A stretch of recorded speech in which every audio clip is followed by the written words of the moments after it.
Ladies and gentlemen, boys and girls, gamers and geeks alike, it's this week's show, the podcast, whatever you want to call it. And on the show, as always, I've got Nige, Keith. There's not much to say, really. It's such a disappointment to me and the mum. You know, one was supposed to go to university and the other one was supposed to become a sailor. And it's not the way you think, Keith. I was meant to go to Rear university. Admiral. It should have been Rear Admiral by now. The thing is, Keith kept eating all the lemons.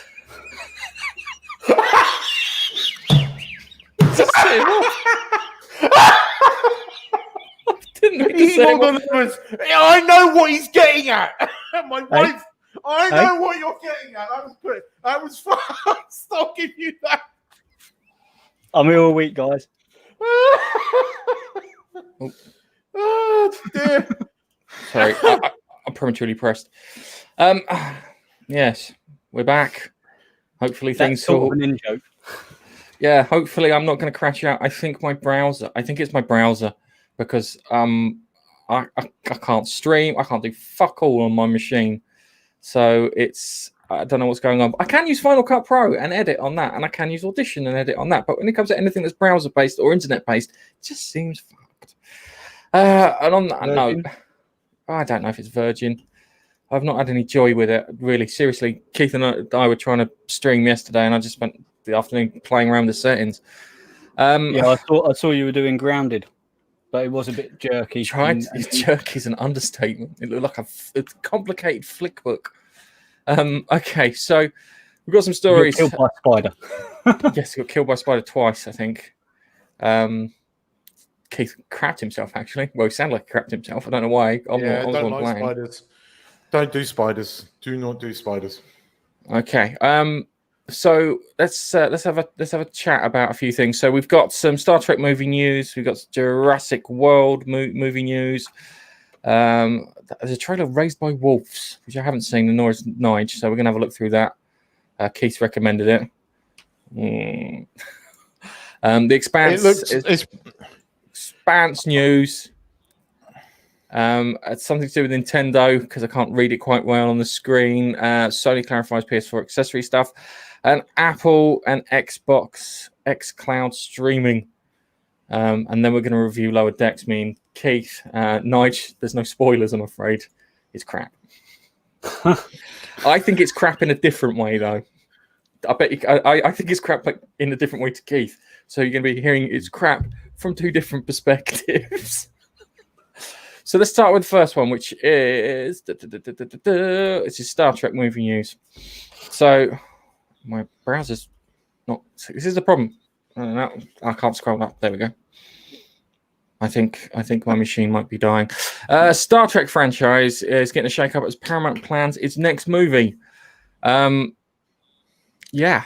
This is an interesting one because from what I've heard, due to investor problems and stuff like this, they're not going to be any movies. But according to this story, we've got rumors that there are 3 ideas for Star Trek movies that have been considered by Paramount. There's one from Noah Hawley, which is the guy who did the Legion TV series. It involves screwing around the Kelvin timeline. There's the Quentin Tarantino one. And then there's apparently an original concept for Star Trek 4 with Kirk Survivor still in the running. Okay, sorry, I thought it was in ruining. The studio is said to be making its mind up in the next few weeks and seeing what its options are. Right. So let's start off with the Quentin Tarantino one. The Quentin Tarantino one, I've heard from Midnight's Edge is as dead as a fucking dodo. And trying to get hold of Quentin Tarantino, considering he's saying he's going to make one more movie before retiring, might, how can I put it, might not happen because of that reason. Now, if they said that he was writing it or producing it but not directing it, then I'd probably believe it a bit more. What this article claims. That's the only thing. It says it was that one of the people that was behind The Revenant, who's what was that movie on ice with the I've forgotten his name. Blade's Glory? The one, no, it was an ice. Cool Running. An ice movie with Leonard. The Revenant. It wasn't on Yes. ice. It was in Right. snow. He got attacked by a bear. That's Oh, The right. But Yeah, the guy, the Revenant, I can't pronounce it Revenant. properly. The guy behind that movie was apparently going to direct a movie based on a Quentin Tarantino idea, which is apparently gangsters in space. That's what that was claiming. But as you said, in Midnight Cinch, they said Quentin Tarantino was definitely not doing it. But this article claims, as do several others, that this L. Smith fella is the guy behind that idea, but it's based upon Quentin Tarantino's idea. Okay. All right. So we've got that one there. We've got the Noah Hawley one. Now, I kind of, Midnight, I was talking to Keith about this. Midnight Edge is quoted by newspapers because they get their rumors good. They're more reliable with their rumors than most. And if they hear something that's spurious, they say it's spurious up front. But when it comes to the Star Trek movies, they said the Star Trek movies are dead because they can't find investors. And now, given our current situation, they're not going to find Chinese investors, which are the only other people who probably do it. Maybe Arabic investors. But I don't think there's going to be a Star Trek film. I think we've got to wait until Kurtzman's Trek dies before we can see another Star Trek film. Plus, I know there's negotiation issues with Chris Pine because Chris Pine doesn't want to come back on regular, and nor does Chris Hemsworth. So the two Chris's are like, kind of, hang on a second, I'm fucking Thor in the biggest franchise that's ever existed in movie history, and we've got Chris Pine. That sounds really bad. Who says that I should be getting paid more than bloody scale, which is fine. I don't think anything's happening with this. I think what it is the studios are dying at the moment because they can't make any films because of the beer bug and the lockdown in California. The lockdown in California is as bad as it is in, say, Australia, Victoria, where they've just gone overboard with it, and no one can really do anything. And if you listen to Neurotic's Gary Beekler, he's not happy because apparently you can pay for a blowjob, but you can't get a haircut. That's how bad it is.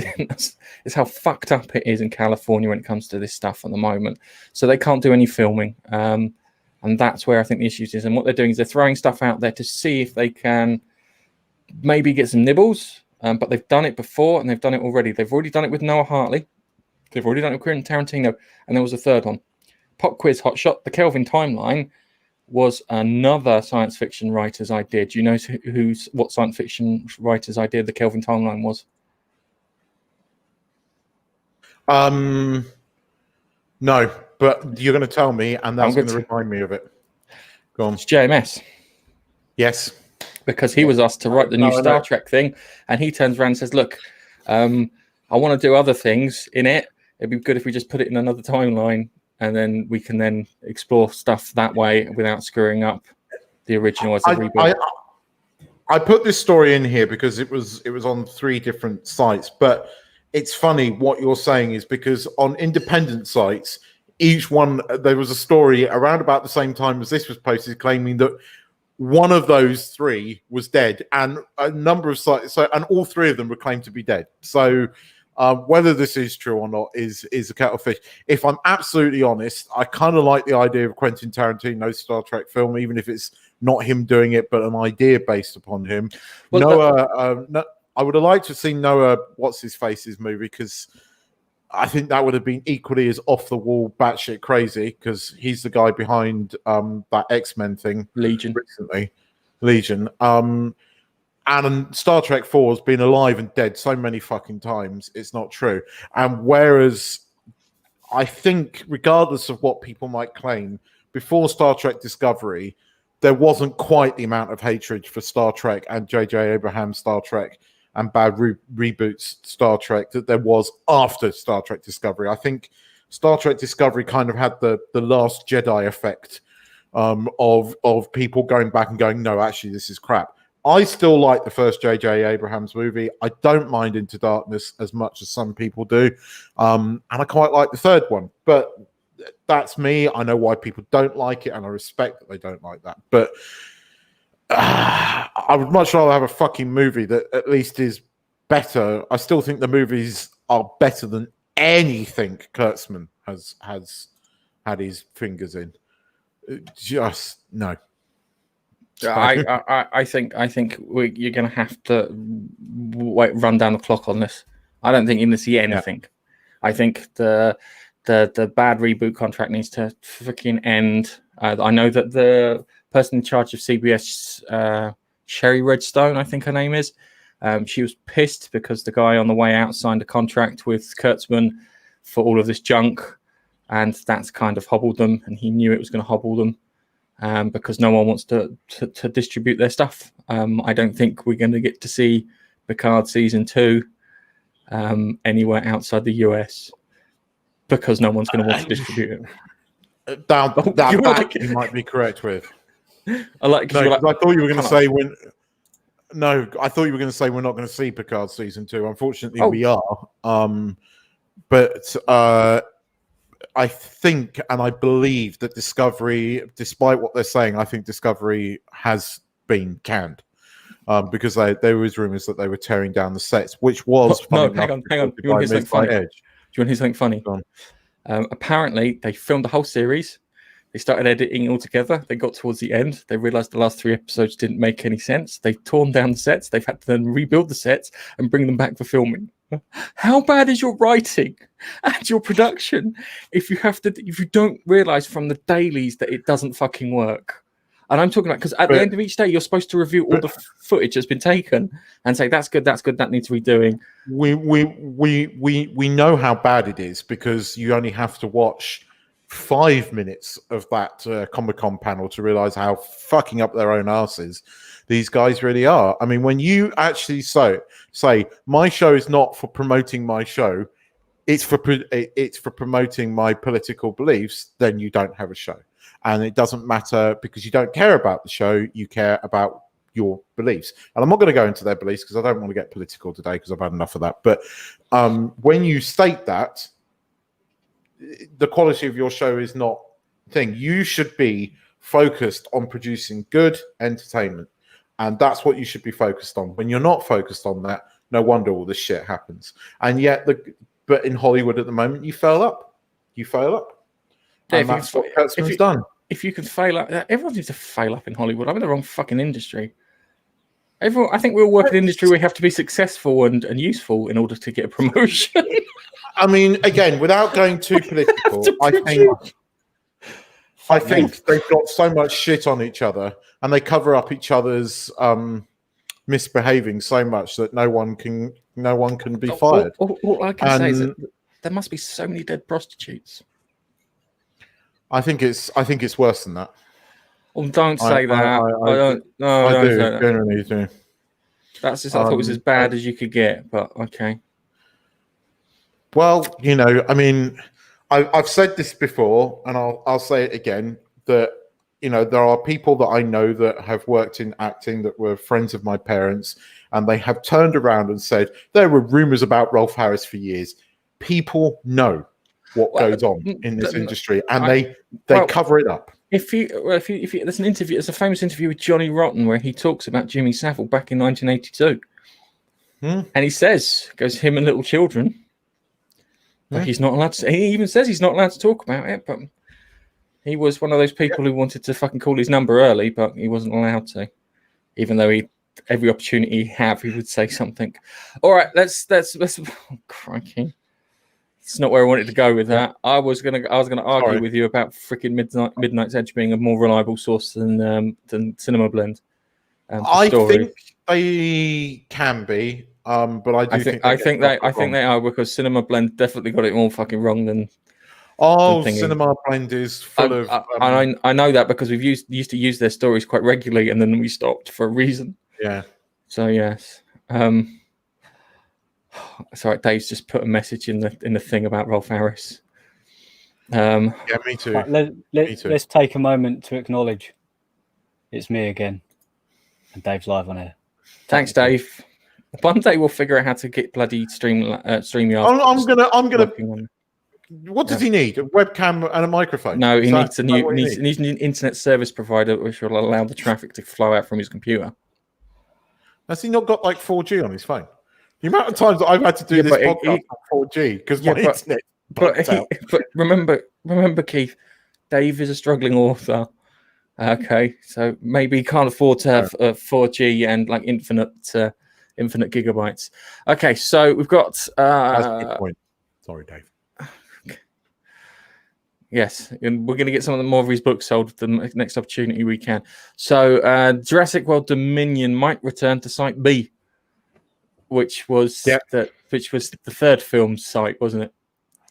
Second and third. Okay, second and third. When a kid got lost. Yes, when a kid got lost. It was previously thought that the 3-movie series would take place on the mainland, but set release Commentary contains a container on Site B with Site B on it. It looks like it has embryos on it. Okay. If you scroll down, there's a picture in the tweet. If you scroll down, I'm trying to read the notes, man. I'm trying to read the notes. The note page isn't the same as the web page. Oh, okay. Dave's happy. So yes, teases return to Isla Sauna. New picture. I imagine they probably Site B. Yeah. Don't the new Jurassic Park dinosaurs or Jurassic World dinosaurs have the same flaw that Jurassic Park dinosaurs had? With the you have to have the enzyme. If you don't have the enzyme, yes, but you die off. In the book, Dave will probably explain this, but in the first book, by the end of the first book, there's evidence that life found a way. Because if you read the first book, which Crichton never then went into, because he wrote Lost World with the movie in mind, that's why he came up with Site B, and then of course he died after that, unfortunately. But if the original Jurassic Park book heavily hints that the dinosaurs escaped to the mainland and are surviving. So yes, there was no hint of the enzyme in Jurassic World that I remember. Don't know, Dave, do you? Because you watch these movies. Do you remember anything about the enzyme in Jurassic World? I don't. And as we say to Dave when we're doing our live streams, you have to remember 30 seconds behind, mate. Yeah. He won't spoil the ending of the first book for those who haven't read. It's been like almost 40 years. 30 odd years. No, it might be. Oh, sure, it was in the 80s. Jurassic Park was in the 80s. The book was.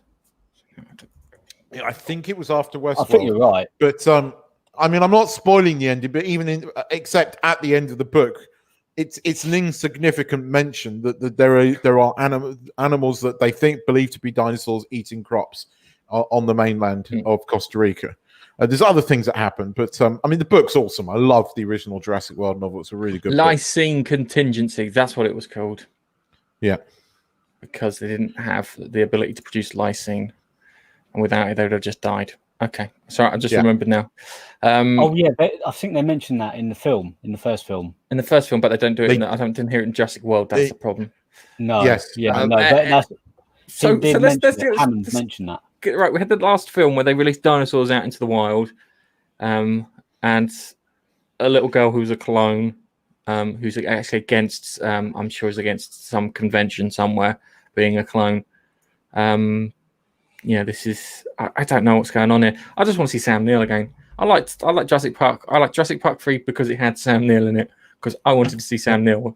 I don't give a shit about Jeff Goldblum. Jeff Goldblum's all right, yeah. But he's more funny, like kind of sitting there with his shirt off on the thingy going like that, than watching Sam Neill fight dinosaurs with a fucking electric cattle prod. I have to say, though, Jeff Goldblum was the best bloody thing about the last 4 movie. Well, him and what's-his-face?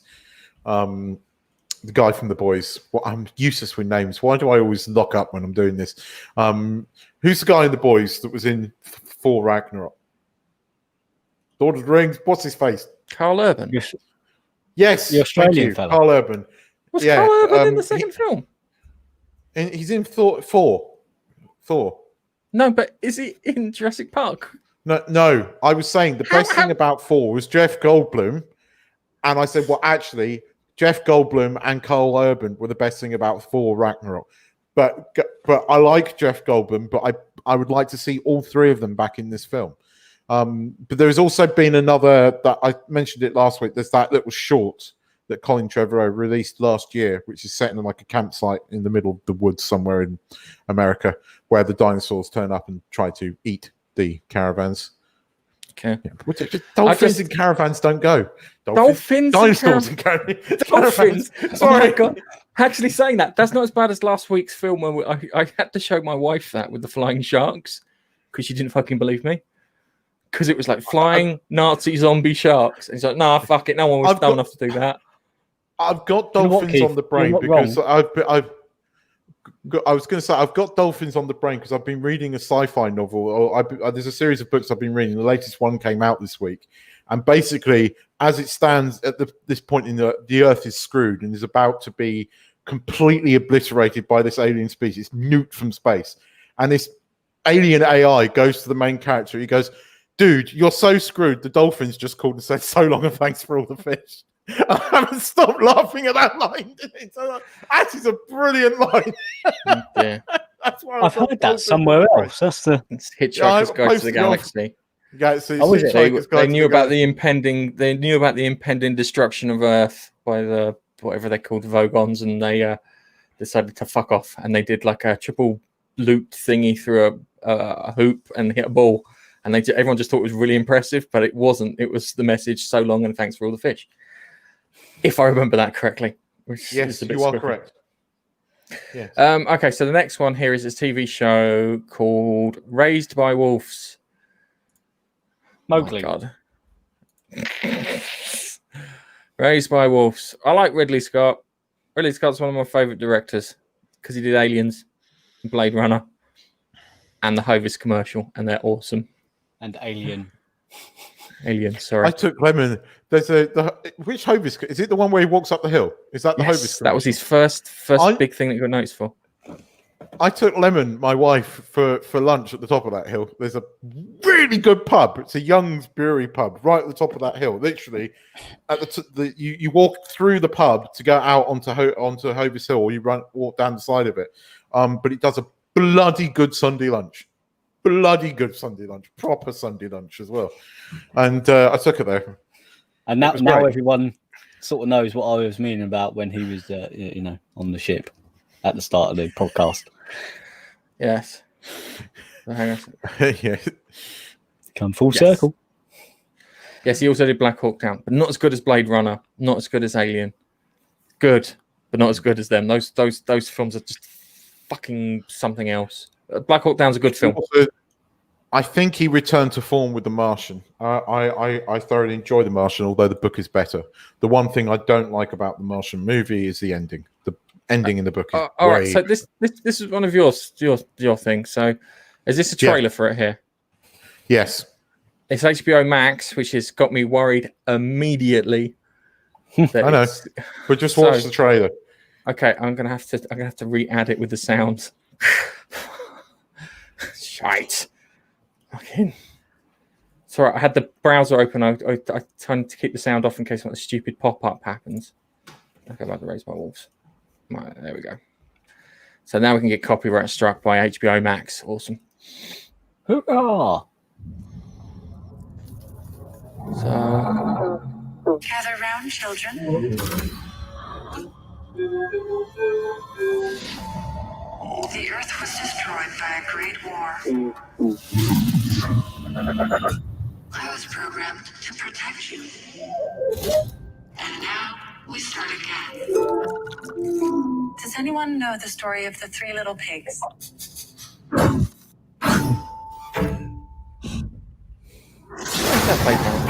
Gladiator. Little pig built a house out of straw. The second little pig built a house out of sticks. But the third little pig, he built a house out of stone. One day, a big bad wolf came along and said, little pig, let me in. Or I'll huff, and I'll puff, and I'll blow your house in.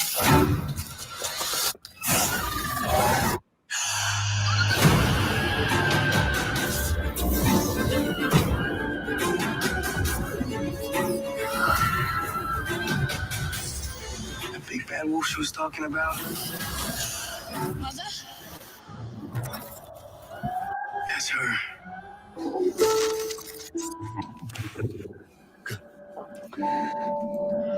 So where are the wolves? I'm a bit disappointed. I wanted to see some canines. Indifferent.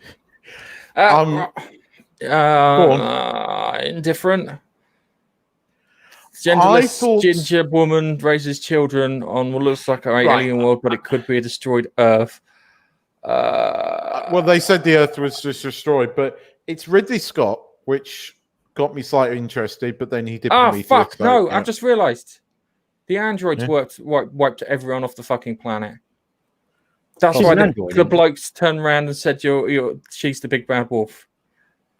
Shit, it's fucking there, right under my bloody nose. She looked like android because of she got shot and bits were sort of. Well, you saw it getting put together.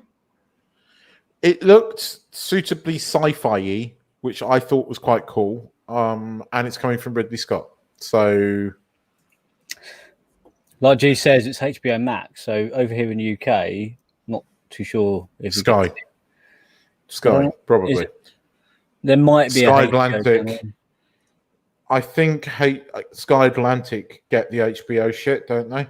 They seem to get most of it. Isn't Sky Atlantic basically HBO? No, because there's two types of HBO, mate. Okay. Have you not realised there are two HBOs? And there's two HBO streaming services too. No, they're closing down the other one because we lost it. I think they're closing down I think they're closing down Max and merging them both. Well, I thought Max is the new one. Max is the new one that they launched. To be honest, we don't know yet. We'll find out, but we don't know yet. So any news on a release date for that? Did you see that, Keith? It does look like it's worth a watch. I just no, I didn't. But really slow. I don't know. The thing was, it looked suitably sci-fi, and okay, yes, it had a ginger. I mean, she is a woman. But I know what Gareth is saying. The thing is, right? I was thinking about this today. On paper, right, as geeks, we should be really excited because we've got some mega sci-fi projects coming. The trouble is, you've got Foundation, which is a great set of novels, but it's going to be on Apple TV. You're like, and then you've got this, which from Ridley Scott. Every time I see sci-fi from Ridley Scott, it gets my attention. I mean, don't get me wrong; he's had some hits and he's had some misses, as Gareth pointed out at the beginning there. But this looked interesting. It looked slightly off the wall, very sci-fi, and I thought, okay, it might be good. I thought we'll include it in there, but this being 2020, it might not be, and we do have to take that on board. But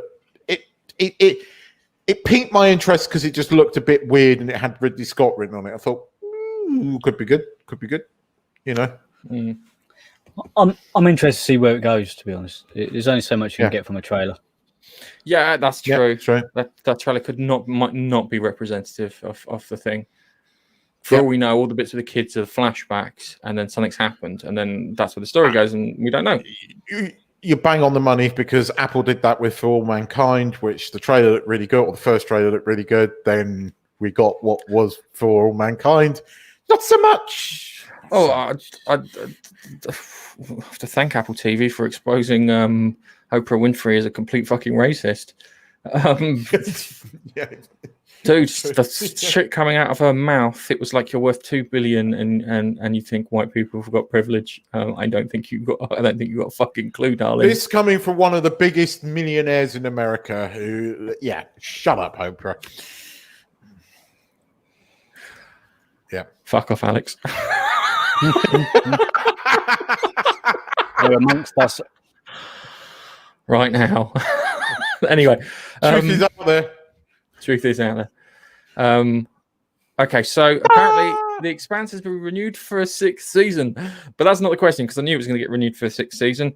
And if they're doing 6th season, you're going to get 6, 7, and 8, and then I think that's where it finishes because they put 2 seasons of a book into 1 season. So yes, we're going to have the time jump. I'm assuming we're going to have the time jump for season 6 because if you read the books, it's that. Yeah, I said that because it's been over a year since they've been shooting nearly because they pretty much filmed season 4 and 5 back to back. So I thought that doesn't always stand good, well, because they when they tend to do these sort of like back-to-back seasons, they're usually finishing off like Marvel's Agents of S.H.I.E.L.D. did, because that was filmed over a year ago, and we get the final episode this week, or Sunday, so this week coming. And they did the same pretty much with The Expanse. So I was kind of hoping they would get a 6th season, but I think they were hedging their bets a bit.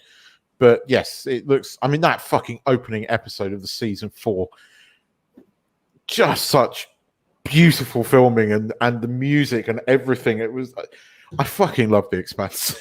The thing is that it has got, the last book was very Vag Power. And I know it's, and I love saying that term, Vag Power, because there's one character in the bad guy, the new bad guy is a guy called Winston Duarte.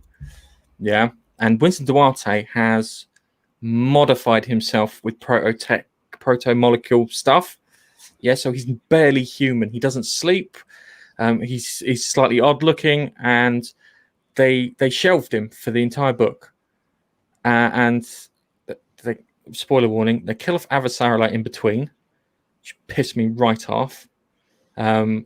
Naomi becomes the hero at the end, which I haven't really got that much of a problem with it. Bobby goes out like a fucking boss. But it focuses on them. I wanted to know about and Timothy, who gets shot. I'm rubbing my nose because people know when I say Timothy gets shot through the fucking head. Which one's Timothy? He's not dropping a spoiler. He's not dropping a spoiler if you don't know who Timothy is. When you figure out who Timothy is. This is about 3 or 4 seasons ahead of what's on TV. Yes. He's talking. Yeah, we're about 3 or 4 seasons. He's an old man at this time because there's a time jump. And he's living. After this season, as Gareth said, book-wise, there's quite a few time jumps. So there's one big time jump, one massive time jump, so you can get the Laconians, because it doesn't work without that one time jump. I thought there was a time jump between this. No, because Holden's Holden's been in prison for a couple of months, so there's no relative time jump between the books. Okay. But going back to it, you've got that Kaz Anvar. Yeah, I don't know. I'm a big fan of due process. So if he's done something wrong, report it to the fucking police and get it over and done with, and let them take care of it because it's their job. And if they don't get it right, the judge and lawyers will kick it out. So I did find this story interesting, and I found it on several other sites as well. But I found it interesting that it's dropped now, because I thought we would get the resolution of whether he's been fired. Interestingly, the studio hasn't fired him. Now, usually studios will pull the fucking rug from under you almost immediately. There isn't really, in the past few years, there hasn't really been due process. You've been fired. So the fact that we're especially if you're a man, this? But he's also, it's weird. I don't fucking consider him a person of color, but technically he is, isn't he? What? So it's never bothered me. But I always considered him a nerd like us. Yeah, I mean, look, they're in our tribe for being a nerd. I've never thought about it. To be honest. No, nor have I. He's a cool pilot. Yeah, I really didn't think about it until now. When Keith was like, "Why haven't they done it?" And it's like I was going through the reasons, and I was like, kind of, it's not a woman, it's not gay. Oh, he's not white either. But it is interesting. It is interesting that he has survived longer than most people that are under investigation for this kind of shit. Because right? maybe there's nothing to it, and there's no support. I honestly think this is probably the best way, because firing somebody on hearsay without evidence, they could have, the person could then, maybe sue for whatever. But actually going through the process, if you hear that and being reported, go through the process, do your investigations, get your evidence together and go, look, it's overwhelming, mate. We're firing you.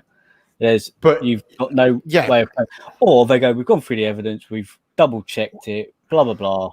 There's no evidence against you. Let's keep you. I mean, rather than going bang, you got. It's interesting because of the length of time. Because usually, what happens in these cases is more people come out the word of work, and the guy's fired. No one else has come out of the woodwork. There's been no more stories since the initial story, and that was nearly a month ago. The only other case that I can think of where this happened was the guy that used to work for the Nerdist and then ended up on all the Talking Dead and all the other shows that he hosts in the States after, I can't remember his name. I saw him live once. Chris Hardwick. Chris Hardwick went through the same thing. He came back to work because it was proven to be a load of bollocks. And the more time that's passing, the more I'm beginning to go, is this bollocks? Because they've now announced season 6 without saying anything about Cass Abner. And I just find that the timing, all of this interesting. So, maybe just touch wood that it is a load of bollocks. The guy's, safe. And we're going to get a 6th season, no problem. Because that's all I care about, to be honest, these days. I just want good entertainment. Yeah. I think we should all just take it as it is. Innocent until proven guilty, as it should be. And if it comes out of the woodwork that they've done their thorough investigation and he has been found guilty, fair enough. Or the other way, found innocent, fair enough. And just crack on with our lives. I don't, they'll probably get someone who looks similar to him and play his character instead. Or they'll kill him off or whatever. But, it is what it is, At the moment, he's set to survive to the last book. Yeah, so killing him off. It might be that they, don't know which way they'll go. They might decide to stray from the book in that way, but that means they haven't got a pilot who can do all this cool shit. The one thing I will say, Gareth, the TV series has moved away from the books sometimes, so it might move away from what's happening in the books at the moment. It's merged the drummer character together with another character. Yes. I can't remember a bloody name because they killed the character off. Because there's a bit where they have the drummer, the female captain person. Yeah, they've merged her with 2 other characters. No, 3 characters. That's a lie, because they've merged her with the original captain of the Navoo, which was completely new. Yes, but I suppose if you do, but the story remained the same, and it's like kind of we've already got the cast member on board. People are familiar with them. We don't have to introduce them. We don't have to do anything. We don't go through the hassle of casting anyone. It's annoying because the Ashford character, who's one of the best characters in it, they killed off, and I got to really like him. I really liked him. Yeah. I really liked him towards the end. Yeah, but that's what made it a good TV series, because unlike a lot of these things at the moment, where all these other shows that are woke, where the deaths don't mean something, his death meant something, and you felt something. That's a good TV series. He came in, from my layman's point of view. He came in and he was sort of somebody's right-hand man. Was he not Anderson Dawes? Yes, Anderson Dawes, yes. And then she's working for the bloke in the other place, and they're sort of at the same sort of level. And he came in with this, big shoulders out, elbows out, like bullshit attitude, and you're sort of getting you don't know which one to sort of root for, really. So eventually, I like the way they start meshing together and start working together and start appreciating each other, because that's how it would be. And by the end of it, here, have this drink, you deserve it, son. And he's like, for you, I like that. I like that ending. It felt amazing. Like his character, really, by the end of it, his character is probably the most well-rounded in the entire series from start to finish, because he starts off as a pirate. That's what he was. He's literally got an artificial eye instead of an eye patch when you look at his face, because he's all burnt down one side where he's lost. He's clearly been in a fire.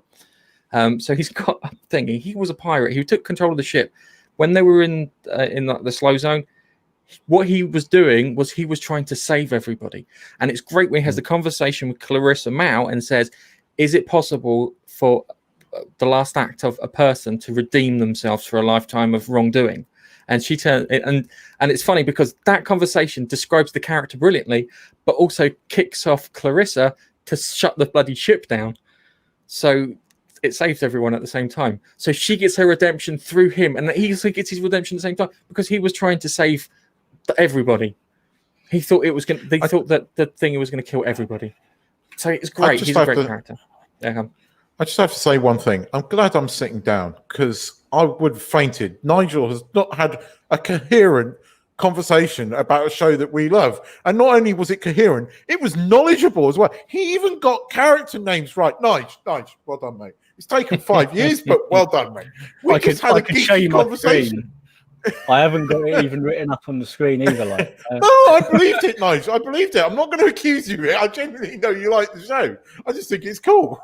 Yeah. No, well, I did like the way they developed his character, because he, like you say, he came in as a pirate, and he felt very piratey, and it felt like he was going to attempt to take over overall control. And when he actually did, because she was out of commission, she'd done her back or leg. Yeah, when they got crushed in the. You really thought that was it. That was him, top dog. Yeah. She's never coming back, and he lets her back and does a thing with her, and then the mutual respect. I just thought that would be, his character arc. He's a good guy. He wants to be. He's done bad things, and he wants to make up for it. And there must have been an accident where his kid got killed. Where you watched the footage from the last season. Anyway, we can talk about his relationship. His relationship with Drummer is what I love, and that was it. The journey to redemption. So, and I mean, when you first introduced to him, you think he's sinister, you think he's dodgy, you think he's not a good guy. But by the end of it, his death in this series is one of the ones that's affected me the most. Yeah. And I think that when he says goodbye to Drummer, that's so emotional. And when he does die, it's just like, oh man, he's put out into the atmosphere, isn't it? Well, not atmosphere. Yeah, not spaced. He's spaced. Yeah, I just felt spaced. Gutting, because it's the person. It was. The worst thing is that the character what is his name now? It's Naomi's ex-boyfriend. Christ, he's an absolute bastard. He's the worst. He's the most annoying evil character in the entire fucking thing, more than Mao. Oh, the one who spaced him. Yes. And the actor plays him well, because the actor's really fucking annoying as well. Oh, but I think he's doing it intentionally. But saying that, I think that's the intentional manner. He does get it the worst out of everyone for deaths. Oh, so it's going to be satisfying then. Oh, dude, just remember, don't enter the room too quickly, or the room eats you. Is it going to be what's his face level satisfaction from Game of Thrones, King Joffrey? If it's a Joffrey level satisfaction of death, then we're all good. Slow, I don't think anybody's cheered so much when somebody's sitting there wriggling on the floor in agony, dying, and everyone's going, "Yes!" No, it's not. It's not going to be like that. It's going to be something where it's more of a bigger fish. Okay. My only dissatisfaction. I quite like the character Bobby. I just didn't think there was enough Bobby last season. I quite like her being. Bobby was a character that started off as an arsehole and turned into a really good character.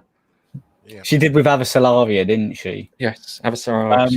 She kind of pushed her to doing the right thing, because sometimes you want to protect your planet, and Avasalaria gets that, but sometimes you just need to protect fucking everybody when there's a big enough threat, and that's when you work together. I was so pushing it, because Avasalaria wanted Bobby to work with her, and I was like, that's a fucking job. Take it. Hang on a second. No. In the book, she does work with her. She does work with her because she has an office job she hates. She makes her work in an office for about a month. I wanted her to go, I've got you. Yeah, have my job. Like, I've got security. It's on my arm. I just wanted her to be her security, She does get the Razorback, though. Talking of Avasarala, the one criticism I have of season 4 was her husband. They recast him, and I didn't like the actor as much as the first actor that played her husband. They came across as gay. The second actor was not as good. I did not like how he got upset. Like, it's like the first, when you see the character in the first thing, he knows exactly what Avasarala is like, and he knows that she's doing this not just for power grab, but that she does believe in a greater good. She does believe in power. She likes having power, but she's a complicated character, and there is good in her. And in the end, she always does the best thing, or what she believes to be right. That's the key saving grace of Avasarala. And the husband really gets that, and he still loves her. This actor that they got to play him in the second one, nowhere near conveyed that, and he got upset because she did what she's always done before, and it was just like I was swearing at the screen, going "fuck off" with him. She's a fucking politician. She's the ultimate politician. I'll be honest with you. I didn't like that. Yeah. No, I really didn't like that. I mean, I know, Nigel, you don't like the actress that plays him, but I adore Avicerola. I love her to bits. I want her to be my granny.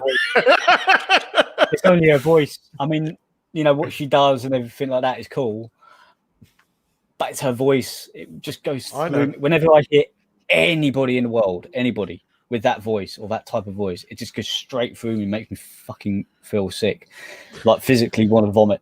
And that's the only thing with that. I don't know. It's weird, but it is what it is. I adore her. I think she's fantastic. A fantastic character, and very well conceived on screen. And, her husband pissed me off. Sorry, I've just had a look, and Expanse season 5 should be out near the end of this year. Yeah, that way it's filmed. It's in the can. Yeah, it takes a while to edit. Keith. Yeah, no, but it was mostly done prior to the beard bug, and as we know, they can do effects and stuff from home. So I think they're holding it off because they're trying to sort of space out what they've got ready. Thank God we got The Boys season 2 as well.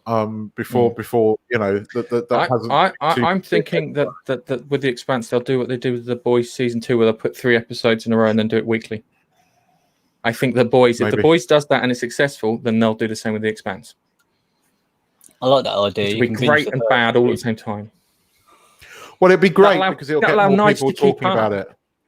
Because Nigel can't do a whole series in a weekend, but he can do 3 episodes in a weekend. I could probably do 3. I did the entire Umbrella Academy in 2 days.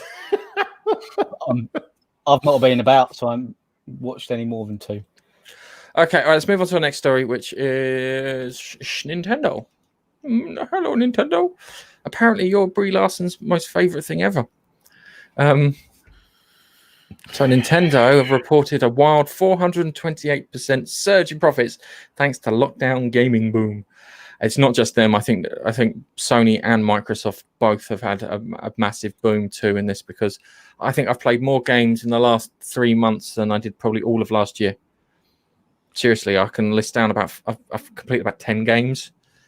Where usually I do that over the course of like kind of a year. I finally completed Breath of the Wild, and I played it right from the start. And I did all the bloody shrines, everything, and I got the green, the original, the OG shirt and hat and trousers. So I've done the whole lot. I just haven't got the add-on stuff because it's still really fucking expensive. Game's been out for 3.5 fucking years. I don't think the price is going to stay the same, Keith. I think you should just buy it. Just hold your nose and buy it. Yeah, no, I know. It's just Nintendo never get cheaper. I don't know. I've been looking at what the sort of download. I can't remember the proper terminology for it, but the extra DLC stuff and the DLC. That's it. I don't think it brings too much to the game. I like the original game. I really enjoyed it. I played it for about 4 weeks. I was obsessed with it and playing it, and it kept me really sort of busy for 4 weeks. So yes, I know what you mean by what you're saying. Yeah, it's one of those things. I've completed Carrion. This is this week. I've completed Carrion, Shadow of the Tomb Raider. Rise of the Tomb Raider, and Uncharted 1. And I'm sure I've done something else. But and Call of Duty Modern Warfare 2 remastered. I've done 4 games in 1 fucking week. I had the week off. Okay, fair enough. Rise of the Tomb Raider is great.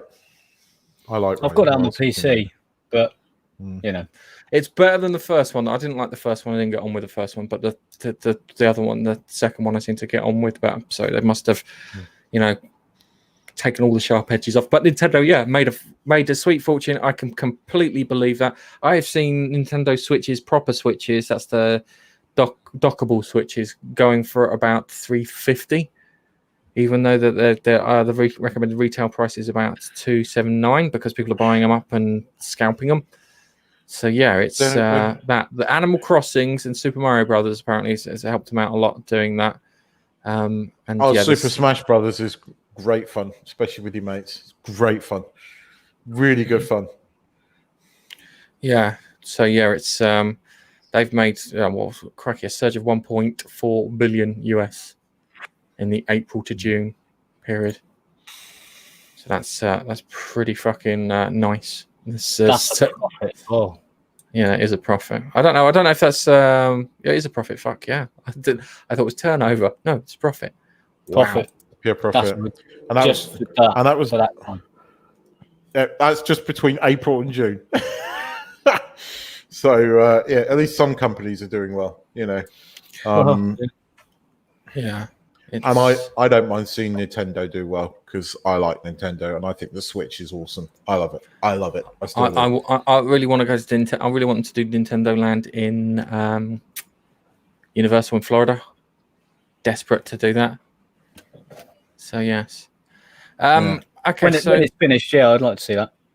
That's gonna be a good one.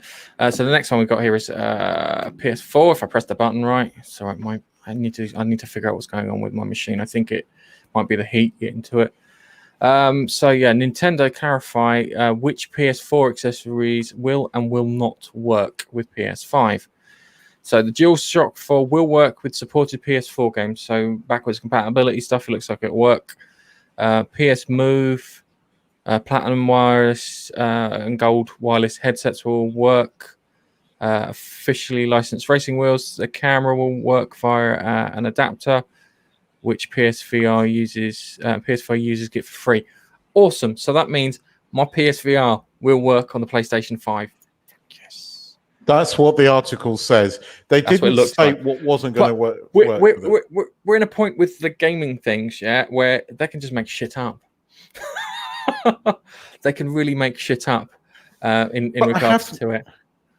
I have to say, though I had the PS4 Gold headset for a while, and they were fantastic. They were great traveling headphones as well. They were really comfortable. The only reason I replaced, they did. The only reason I replaced them was because I got the Bose ones, which have the noise cancellation. Which, when you were flying as much as I was back then, they just made much better sense. But I've only actually ever used those twice because I stopped flying. I wonder why. Since then, I've only ever used the Bose twice on 2 flights. And one of those flights I was in business. What? And that was fucking amazing. And I didn't need them because they gave me some, which was cool. The difference between business. Just a quick one for you. Sony blog website, which is what that article was taken from. Yeah. They do mention those same things. So flight sticks, official licensed racing wheels, official licensed third-party gamepad controllers will work with supported PS4 games. So it looks like it looks like the backwards compatible PS4 stuff will work with the backwards compatible PS4 stuff. Yeah, but it won't work with the PS5 stuff, which is fine. So you can use your PS4 controllers for your PS4 games. You can, yeah, nice. Yeah. That's essentially it. And, the PlayStation 4 camera will not. Oh no, it will work. It will, but with an adapter. Which, if you've got a PSVR, you can ask for and get a free adapter. Nice. There you go. So that's not too bad, actually. Consider I would have expected not to, but that's good. That means that you can use your PS4 stuff that is official with the PS5. Yeah, within reason. It's all right, Dave. Right, hang on a second. I was writing some. I know you're writing. I was writing some comments back, but it might be easy just to verbally say it. Dave, Mario Kart 8 is really good on the Switch. Zelda, I fucking love that game. It's one of my favorite games of all time. I'm not going to lie. Splatoon 2 was good, but they've turned off they've stopped the sort of events happening, although I believe the servers are still working, but it takes a while to get a game. Mario, if you're into designing levels, Super Mario Brothers Builder 2 is awesome. And as is any Mario game really on there. All the Mario games have been really, really good. But those are the only games I've really got on there. But Zelda will keep you fucking busy for fucking weeks. So, but Breath of the Wild, that game will keep you busy for weeks. The only reason it only took me 4 weeks to complete is because I played half of it a few years ago, and then because of stuff, I put it down and never came back to it. I came back to it and managed to get through most of it again because I remembered it. But Breath of the Wild will keep you busy for months. Awesome, that game. It's worth the money. And I know you like Zelda because you shout at Nigel and Gareth for playing it a lot, which is very funny. Yes. I played Mostly Minish because Cap, he forgets 30 seconds behind. Yes. That's part of the fun of it. Okay, so all right, so let's go on to the next story, which is Apple's a dick. Apple's dick move. Apple's dick move to block Project xCloud on iOS devices. Right, so this is how it goes. I signed up to the Project xCloud thing because I've got Ultimate Games Pass, and I tried it out on my phone. At home, it worked really well, especially with my new router. But Apple is blocking it on their iOS devices. Their arguments are that they cannot vet the Xbox games that are on it. So all those games that come through, they can't vet it. And because they can't vet it, then they don't want to allow it. Even though those games probably have to run by the ESRB, which I imagine would be a good option for vetting. So it could be every ESRB game can be played on the xCloud. No, these bastards won't let anyone do it. And it really pissed me off because I signed up for the iOS thing so I could play it on my iPad. And I can't play it on my iPad because Apple are dicks. I don't think they will get away with blocking it for long. They are getting their asses kicked by developers and everybody at the moment, and no matter, they can only carry on with this arrogant stance at the moment in general. This kind of thing is just going to make them look even worse. I mean, even customers now are coming around to what developers have been saying. Their app store is under massive scrutiny at the moment. They are getting their asses kicked left, right, and center. I suspect that this is something to do with revenue, and it will get resolved because Microsoft will probably either pay it or file something in court, and they don't want another case. They'll come to an agreement. I mean, it's Apple being dicks, and they are being massive dicks at the moment. They've been charging this 30% on the App Store, and they're not going to get away with it any much longer. And that argument about what they can't control what games on it, bullshit. Okay, you can't control, but when has that ever bothered you before? You know, you allow fucking video streaming services on there. You allow the YouTube app on there. It's not like you can fucking control what's going on YouTube. Now, is it, Apple? So fuck off with that bullshit. There's something else going on there. They've probably got their bit in the pipe about something else, and they're just playing hardball with Microsoft. But they are dicks. I agree with you. They are, because I was looking forward. The idea of playing it on my iPad was better because having a 1080p screen crushed down into your little telephone thing, the streaming worked, but the being able to see what buttons or what alerts were coming up didn't. I don't think the xCloud thing is going to take off as much as I think it is. Yeah, but it is the first footstep towards streaming games, and they'll use it to figure out how to improve things later on. So it'll be interesting.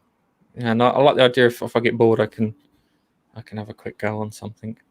But I mean, I saw this story earlier on in the week, and I had not quite the same reaction as you because I hadn't signed up to it. But I did think, oh, you dicks. I mean, something like Xbox, it's not like it's, their argument, oh, we can't control what's going on. Oh, fuck off. It's Microsoft. They're not going to put fucking porn on there. I mean, you can't argue, oh, we're protecting our customers. No, you're not. That's bullshit. That argument might apply to certain... Yeah, exactly. That argument might apply to certain things, but you are the richest fucking company in the world every other day. Do the world a favor and just fuck off, Apple. Stop behaving like a bunch of evil overlords because it ain't going to get you anywhere. I think it's a case of being a dick, just for the case of being a dick. Oh no, Oh yeah. Yeah. Oh no, this I is think it's Apple. protecting their revenues. They're not being dicks for the sake of being dicks. They're being dicks to protect their revenue stream. So that's the thing about it. But it's not like they need to protect their revenue stream. They're the second richest, because they switch between they're like the richest fucking company in the world. They got like fucking $1 trillion. Piss off. Well, their statement, Apple's statement, says gaming services can absolutely launch on the App Store as long as they follow the same set of guidelines applicable to all developers. That includes submitting games individually for review and appearing in charts and search. But this is not a game. This is not how game. This is not. That's not gaming service. It's not gaming apps. It's gaming streaming, which is two different things. And sorry, not to have a go at you. Not that you're the Apple representative, Nigel. No, it's the person representing Apple here. So Microsoft said, they put out a little statement. They said that unfortunately we do not have a path to bring our vision to cloud gaming with Xbox Game Pass Ultimate to gamers on iOS via the Apple App Store. Like you mentioned, the ESRB. It suggests Apple should not need to check each game again because it's already been done by them. Yes. Yeah. And then they said Apple consistently treats gaming apps differently, applying more lenient rules to non-gaming apps, even when they include interactive content. So they're applying this purely because it's Microsoft. I'm not a Microsoft fanboy for fucking anything. But if Apple are consistently treating people inconsistently, at least they're consistent in something. But I mean, it's their rule is absolute bullshit because they're applying the same rule. I mean, Netflix offers 2 that I know of now interactive content. They're not vetting that. No, You've there's got loads more. They've got Minecraft story mode. Is that got? That's interactive. That's exactly the same as you get. There's another one. They're like little kids games. These ones. Okay. And then there's the Bandersnatch thing too. Yeah, well, there's Bandersnatch, and now there's a Kimmy Schmidt thing I saw that's interactive as well. What, on Netflix? But yes, or it's coming. No, they've also there was a trailer. It popped up on my thing the other day. But Netflix is offering choose your own adventure thing. Oh, okay. Well, then there you go. That's interactive content. You're not vetting that. It's bullshit. Apple have been dicks. They are being dicks, and they've been dicks with this app store, and they can't carry on. The arrogance of this company that they can carry on this because they've got all this money. You're not, because they're coming for you, and look, you can say what you like about Orange Man, but he kind of carries through with what he says, and he's coming for you. And don't think you're going to get away with it, because you're not. There's quite a few. I think there's 11 interactive titles on Netflix. Wow. There you go.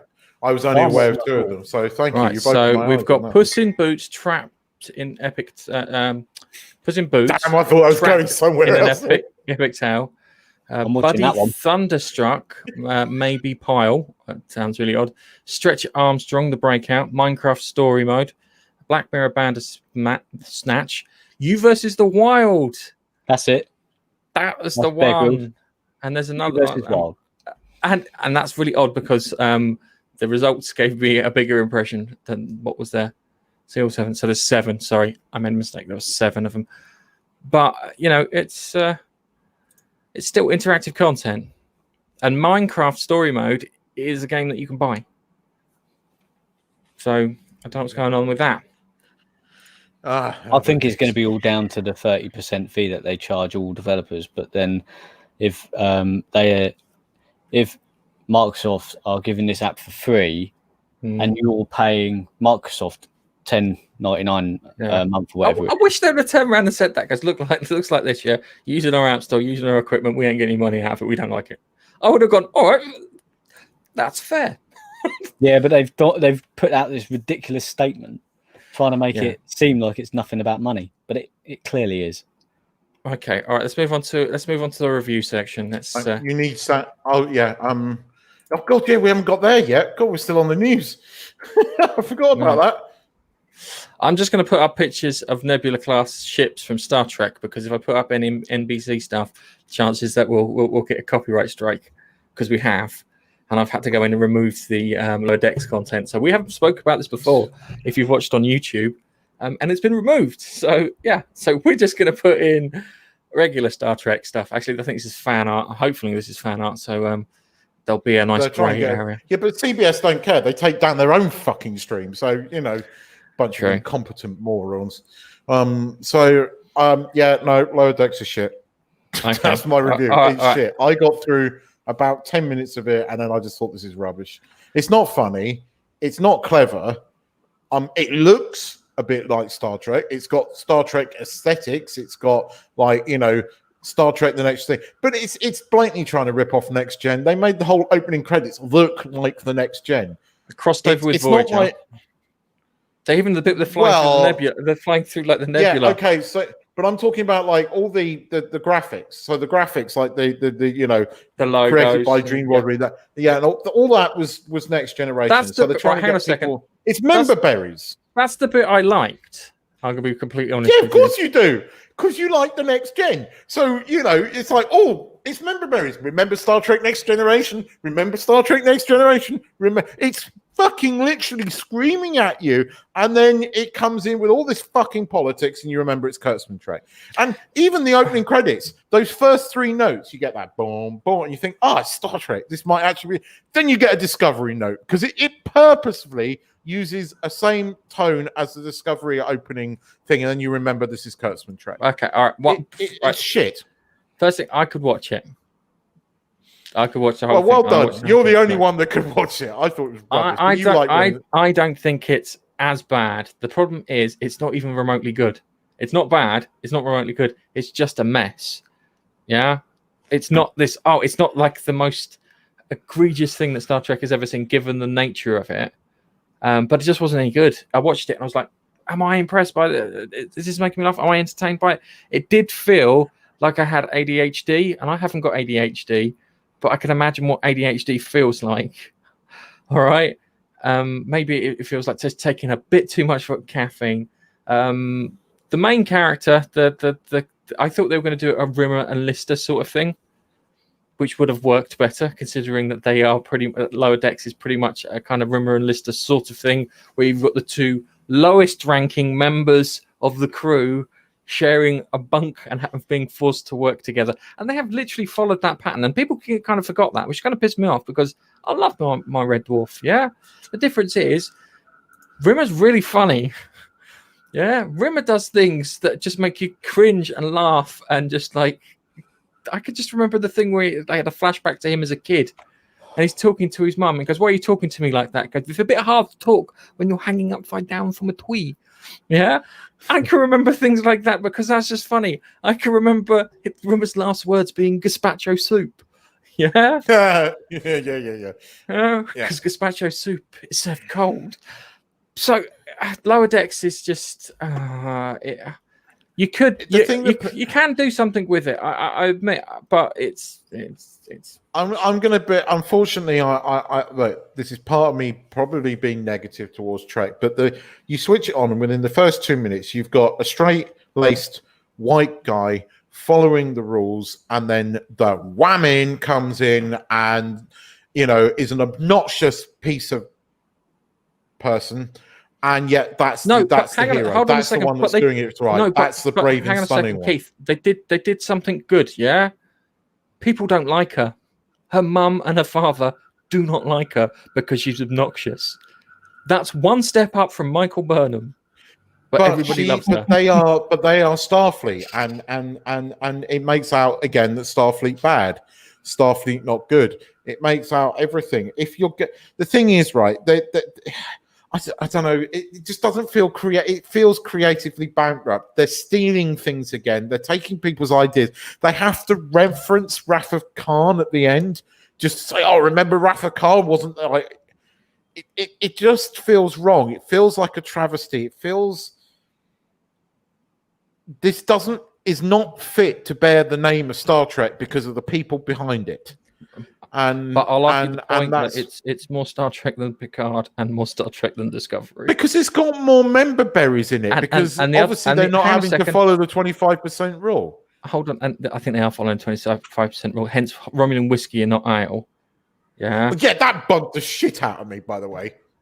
Yeah. So it's that. So I think it is. I think it's better. And the other thing about it, which has definitely got over Discovery and Picard, it's half the length in time. You can get through 20 minutes of that. I could do 20 minutes of that easy, and then after that, maybe not. I think because it looks like cartoons that you watch and stuff, you might enjoy it more. They're desperately trying to be Rick and Morty. Yes. They're desperately trying to be Rick and Morty. They're not even close, and they haven't got the balls to do Final Space. Yeah, because Final Space is funny and just ridiculous, and it borrows a lot from other TV shows, but it does it in such a way that you enjoy the fuck out of it. And it's got David Tennant voicing the bad guy. Awesome. Yeah, Final Space is great, but this, I don't know, Gareth. I kept seeing it was still political. It still felt like Kurtzman Trek. Yes, it just looked better. Aesthetically, it looked better, but it was not funny. The politics weren't as heavy. They weren't as heavy. They weren't as heavy. The character is shown to be annoying. She needs to also be shown to be wrong a couple of times to make it interesting. She needs to fuck up because people like those sort of characters. If they'd have done it right, it would have been Star Trek's version of Rimmer and Lister. Yeah, that's what it should have been. If they'd thought it through, they could have gone back and watched Red Dwarf and gone, right, this is what we're going to do. They could have killed the crew off. That would have been brilliant. They could have chopped to deep space, killed the crew off. Sorry, killed the crew off, yeah, and then they'd have to get back, and it's the two of them. That would have worked better. But I not to finish on the negative, I do think the intro is pretty good. It's certainly more Trek than anything else they've done. I will give you that the intro is Trek and kind of a good, clever parody, but it's about the only thing that I will say positive. The thing is, we've seen the Orville, and the Orville is a fucking fantastic parody of Trek. It's not even a parody anymore. It's Trek. I love the Orville. I mean, I am a huge Orville fan, and more so because of season 2. Season 2 was so damn good. And you know, those 2-parter episodes that we got in that final episode, which was brave actually, what they did with that. And I loved it. And I'm sorry, but you've got a parody that's turned into something that I love more than just because. More than I would love a parody of something that I love. And this just didn't do it for me. But I will say, but the member berries do get me. But the member berries got me at the beginning of Picard when you saw that beautiful shot of the Enterprise D in the nebula. I loved that. I loved that. I loved seeing, I got the feels every time Data came on screen. But then it's just all the other crap that's just, it's always in your face. It's always there. It's always reminding you this is not Star Trek. This is not Star Trek. If you're a Trekkie, it is the problem is this is Star Trek made for people who don't like Star Trek by people who don't understand Star Trek, and therefore they love it. And we throw in the member berries to get the fans in. You know, this is what we do. But you're getting the people on the sidelines. You're not getting the real fans in, because the real fans have woken up to this member berries thing. We had it with fucking so many other things now that you're as always, Kurtzman has borrowed ideas from everybody else, and he's the last one to the party, and therefore he is he's just doing something everybody else has done. So we've woken up to this. But as I said, the opening credits are quite good. That's the only thing that made me laugh, actually. That's the only thing that made me laugh. But I kind of understand now, having had the conversation with you, why you like it more than I do. Because no, I don't like it more than you do. I like it more than all the other Star Trek shit that's happened. I found it tolerable. I watched it and I was like, oh my god, that almost feels like Star Trek. Yeah. I wouldn't go. It's like having imagine that you had a really good meal in the 90s. Yeah, you had like the best steak and all the good things. I don't always compare TV shows to food, but you have like the best steak and like kind of chips and vegetables and everything. Yeah, and you had like bread rolls and soup and everything. Yeah, if recreating Star Trek would be to recreate that steak dinner, yeah, and the films would be dessert, this would be a generic can of tomato soup as your starter with the same bread roll that you had back in the 90s, because it's like sense. I like the soup's all right, you know. I'm not really a big fan of tomato soup, but you know, the bread roll, crikey, you know, it gives you the kind of that thin veneer of something. Anyway, let's move on to let's close this out with our what the fuck story. You need sound for this. I've put sound on. I read that I can see the chat. Someone pays attention. The problem is that it's my streaming. So why do we always get the sex stories? Mum appalled by troll doll's daughter by a troll doll daughter was given that makes disturbing noises. Troll doll made by Hasbro has sparked outrage online after a parent shared her shock at discovering the toy had a very inappropriate feature. I'm already laughing at this because it's made me pretty. So the first things first, it's got a button on its ass before we even get anywhere. All right, let's just play the video. Hopefully the audio works. So there we go. Here we go. This. You can watch this 10-second clip after this 50-minute video ad. Fuck it. Hope not. Come on. Oh my god. Keith, this is a terrible choice. You're going to really hate the fact that you picked this when you have to put the bloody what do you call it? The thing together. Down here is a button, right here on her privates, and if you push those, she makes these sounds.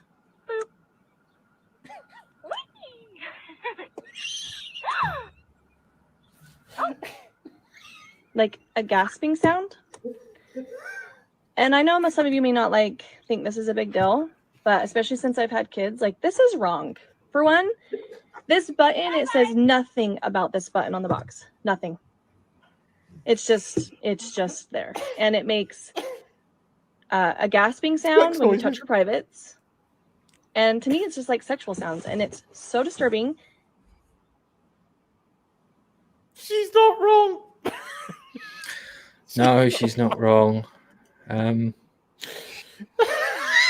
How does that get out the factory? How does that get out the factory? It's the designers that the fault for that. Where we put the button, guys? Well, we've got nowhere around here, so how about a bit lower? On the back, aren't they? On the kids. I haven't played with kids' toys for a good couple of months. Yeah. So they usually put these things on the back. I would say if that button was on the back, there wouldn't be an issue with those noises. Yeah. But the fact you've got to lift the skirt up, spread the legs, poke the genitalia area, and then those noises come out. She might have an idea there that it's a bit wrong. Yeah. Well done, Hasbro. Yeah, well done, Hasbro. Round of applause. Oh, that is bad. That is bad. Yep. We always find these stories. Yep. What was it? A dog finds dildo in park. Woman mistakes bottle stopper. Oh, it's not a bottle stopper. It's a glass. That one, I forgot that one. Yeah. Oh dear. Brilliant. We always need to find those kind of weird, slightly sexual stories. Anyway, I think on that note, we need to say goodbye. Thanks for watching us. We're now available on Twitch as well as Facebook and YouTube. So feel free to drop by and watch us on Twitch. Guys, is there anything you want to say before we go? Peace out. That's it. Okay. Nice. You have to say something. That's the point. There's a verbal audio podcast as well. The second time. Say bye, Nige. Goodbye. Goodbye, you know.